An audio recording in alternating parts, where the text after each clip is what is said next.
I'm Cameron Casey, and I'm a director. I was studying industrial design, engineering in college. Did a short film. After I shot this short film, a girlfriend showed it to some rap artists in a studio in Oakland. And they saw the short film, saw it and loved it. From that day on, I was, probably making $100,000 a month in college, all cash, directing 4 videos a month for all the local rap artists. Life in Oakland, California ain't no joke, fool.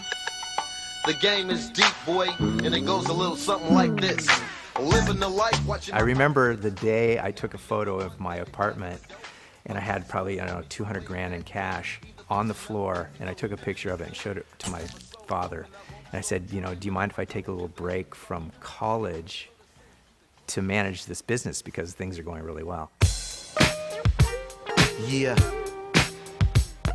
He agreed to let me take a break from school to start directing rap videos. Now let me take you way back to yesteryear, cause especially here Brody and Banks was toe up. But now we guess the beer with my homie T-Double, now we troubling down with show. When I started in rap, rappers were all gangsters and they all carried guns and they paid for their rap videos in bags of cash.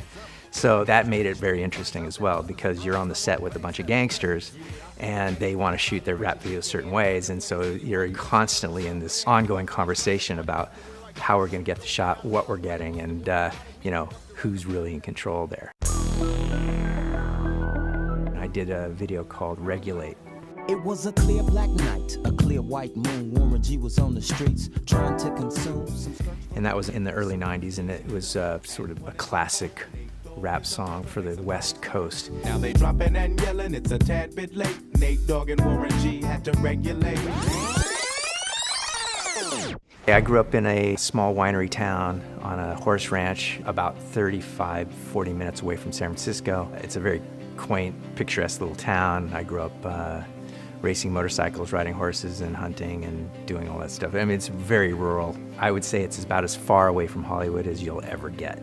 And I appreciate that small town more and more as the years go by. Being raised in a beautiful part of the world makes you appreciate beauty and makes you and connect to it, and maybe that's part of what makes me want to create such beautiful images all the time.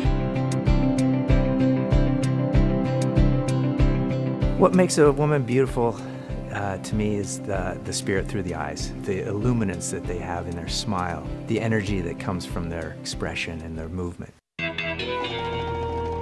I've directed many beauty spots, and I think one of the more favorite spots I remember was a spot for Estee Lauder with Elizabeth Hurley.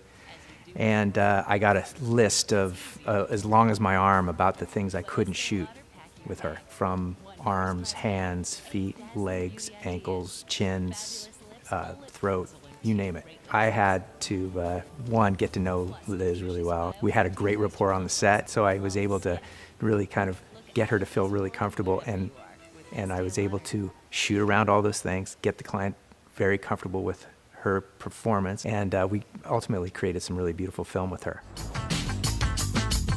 You're focusing oftentimes on parts of a woman, and that can be a little difficult because people in general can be self-conscious, so you want to sort of get past that if you can. And so I feel I can really do that well with people, is just kind of get them past their insecurities or past the uncomfortable feelings they might have about certain things. I think that there's certain subtleties that in a person's face that you can capture if you know it, or if you know what you're looking for, or if you take the time to really pull that out. And I think that's what I enjoyed the most about filmmaking is pulling those nuances out, or finding those small details in somebody that you've never seen or only the camera lens can grab.